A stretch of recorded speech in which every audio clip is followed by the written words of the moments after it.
Il s'agit donc de savoir pourquoi les élections présidentielles de 2017 représentent un piège mortel pour la France et les Français. Essentiellement parce que nous sommes dans une crise de régime, et je dirais une sévère crise de régime. Bien évidemment, tout au long de son histoire tourmentée, la France a connu de nombreuses crises de régime politique. Ainsi, dans la période contemporaine, et depuis la Révolution de 1789, ce sont 16 régimes différents qui se sont succédés. La dernière crise de régime remonte aux années 50, sous la 4e République, des temps tragiques, puisque chaque jour, de jeunes appelés du contingent tombaient sur le sol algérien. C'est ce qui a provoqué le retour au pouvoir en 1958 du général de Gaulle pour sauver, une fois de plus, la France. Pour sa part, il nous a légué les institutions de la Ve République pour mettre un terme, avant tout, à ce qu'il a combattu toute sa vie politique, c'est-à-dire le régime des partis, qui conduisait inéluctablement à la catastrophe et au désastre national. Au fil du temps, ce régime est devenu obsolète, inadapté, inefficace, arrogant, corrompu, très corrompu, inadéquate, illégitime, totalement illégitime, et à présent dangereux pour notre pays, si pour son malheur, il perdurait.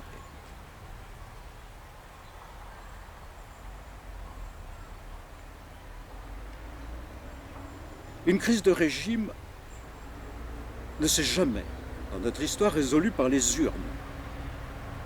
Si j'osais, je dirais que cela se résout par les burnes. Mais ne parlons pas des absentes.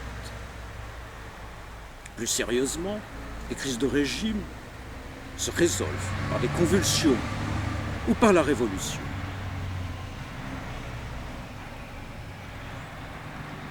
Aujourd'hui, ce régime des partis que le général de Gaulle a combattu toute sa vie politique est revenu en force. Et les Français savent très bien que les partis politiques sont des mafias régis par la corruption, l'électoralisme et le clientélisme. Ils se sont appropriés la France. Je disais un régime inefficace. Pour le moins, c'est un régime très efficace pour détruire notre pays un peu plus chaque jour et brader son patrimoine à des intérêts étrangers. Patrimoine technologique, économique, qui ont été forgés par les générations précédentes, par leurs efforts, par leur courage, par leur ingéniosité. Tout cela est largement bradé aujourd'hui.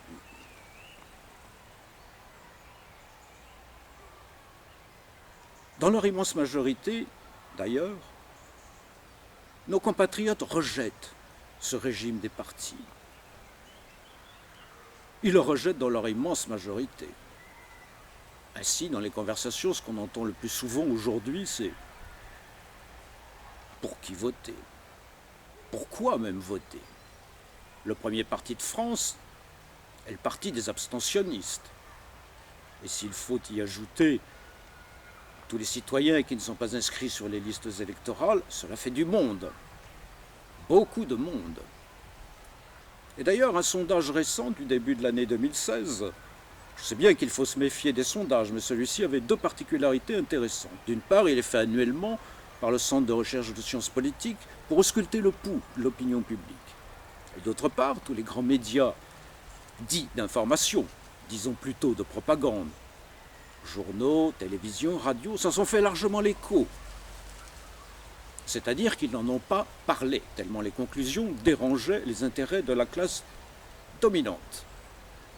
Parce que bien évidemment, nous ne sommes plus dans une démocratie. Le régime est une république bananière, une dictature politico-médiatique. Que disait ce sondage? Il disait que 88% de nos compatriotes rejetaient catégoriquement les partis politiques. Les trois quarts d'entre eux ne croient plus ni en l'État, ni en la République. Enfin, pour la grande majorité d'entre eux, ce qu'ils veulent, ce qu'ils souhaitent, ce qu'ils espèrent pour notre pays, c'est l'arrivée au pouvoir d'un vrai chef qui remette de l'ordre dans la maison. C'est une évidence aux yeux de tout un chacun. Aucun ou aucune des personnes qui s'agitent actuellement sur le sinistre et nauséabond théâtre de notre pitoyable vie publique n'est en mesure de sauver la France, d'œuvrer pour son redressement et d'assurer la sécurité, l'intégrité et la pérennité de la France. Cela, les Français l'ont bien compris.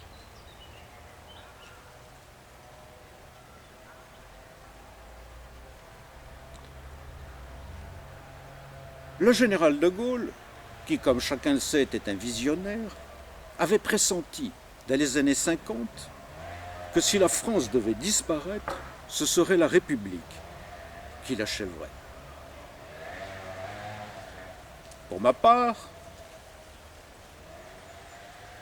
la personne qui s'exprime, votre serviteur, combat depuis plus de 2 décennies le régime politique actuel dont j'ai toujours pensé, dit ou écrit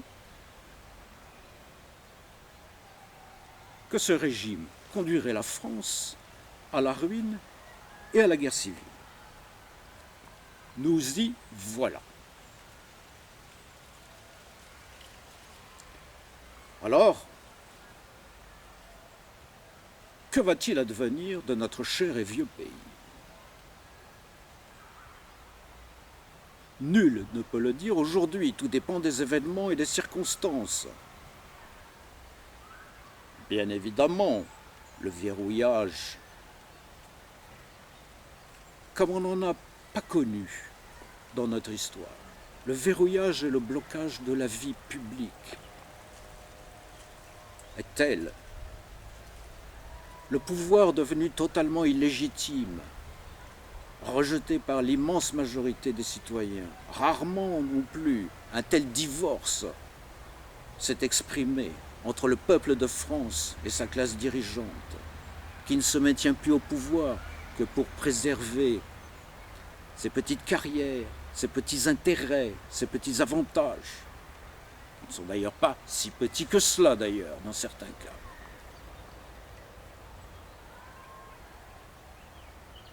Comme l'indiquait le titre d'un pamphlet politique bien inspiré il y a quelques années, qu'ils s'en aillent tous, qu'ils dégagent. Les Français n'en peuvent plus de voir leur pays décliner, dégringoler, chaque jour de plus en plus. Un pays qui n'a plus la moindre souveraineté, la moindre indépendance nationale, la maîtrise de ses frontières, de sa politique monétaire, budgétaire, économique, financière. C'est un pays qui n'existe plus. Voilà. Voter pour des minables depuis des années et des années, un jour ou l'autre vient le moment où il faut payer l'addition. Et l'addition, elle se présente aujourd'hui. Elle est lourde, très lourde. Et croyez bien qu'elle va s'alourdir dans les semaines et les mois qui viennent. Car, si ce régime néfaste et funeste pour la France ne chute pas avant les prochaines élections pestilentielles, ces néfastes et funestes échéances pour la France, alors cela emportera 3 conséquences dramatiques majeures pour notre pays et le peuple de France. La première conséquence, c'est que nous pourrons officiellement acter le décès officiel de la France, qui pour l'heure est en état de mort clinique. Toutefois, au regard de ces 15 siècles d'histoire, une certaine mesure, une certaine retenue s'impose avant d'envisager sa mort définitive. la mort définitive de la France qui n'a plus la moindre souveraineté, la moindre indépendance nationale. Ce sera la première conséquence. La seconde, c'est que nous assisterons à l'amplification, à l'extension de la guerre civile. J'avais coutume de dire que nous étions dans des temps de médiocrité, de lente décomposition. Or, depuis plusieurs mois, le tragique a fait son retour, puisque nous déplorons, dans des attentats qui ont eu lieu sur le sol national, la mort de plus de 200 de nos compatriotes et des centaines de blessés. Alors, comme dans un pays, vous avez des gens qui tuent, je ne dirais pas des compatriotes, mais d'autres personnes qui vivent dans le même pays, cela s'appelle la guerre civile. Voilà la seconde conséquence dramatique. L'amplification et l'extension de la guerre civile. Enfin, la dernière conséquence, et pas la moindre, c'est que nous serons impliqués dans un troisième conflit mondial qui se profile à un horizon de plus en plus proche. Car bien évidemment, tout au long des différentes présidences écoulées, nous avons assisté à ce qui faisait la grandeur du régime gaullien, c'est-à-dire la défense d'une indépendance nationale farouche, poursuivie d'ailleurs en son temps par François Mitterrand. Cette politique a été totalement abandonnée. La France, à l'heure actuelle, est le valet, le laquais de puissances étrangères qui conduisent des politiques extrêmement dangereuses pour la sécurité du monde. C'est le programme. Il est en effet dramatique et tout laisse présager, effectivement, un désastre national qui est déjà présent, puisqu'au cours des dernières années, nous avons assisté à l'émergence d'une crise multiforme, crise économique et sociale, bien évidemment, mais crise politique et surtout crise culturelle, morale, spirituelle. Pensons que nous détenons le sinistre record mondial de suicide des jeunes, révélateur de la détresse des générations montantes. L'issue ne viendra pas par les urnes, c'est une évidence. D'ailleurs, il n'y a plus que les vieux qui vont voter.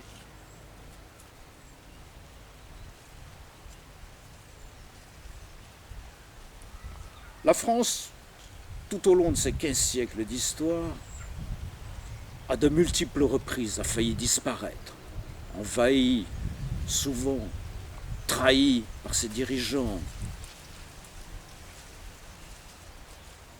Et à chaque épisode crucial de notre vie nationale, il s'est toujours trouvé, jusqu'à présent, un personnage providentiel pour sauver le pays, sauver le navire et le remettre à flot.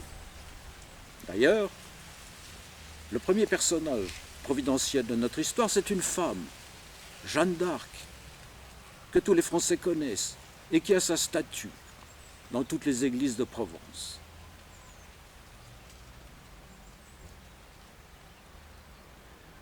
Alors, l'histoire va-t-elle s'arrêter à présent ou un miracle va-t-il survenir pour notre cher et vieux pays, parce que c'est bien d'un miracle qu'il s'agit, dont nous avons besoin pour sauver la France, œuvrer pour son redressement, sa sécurité, sa pérennité, son intégrité. Alors, parions une fois de plus sur le miracle pour que vive la France.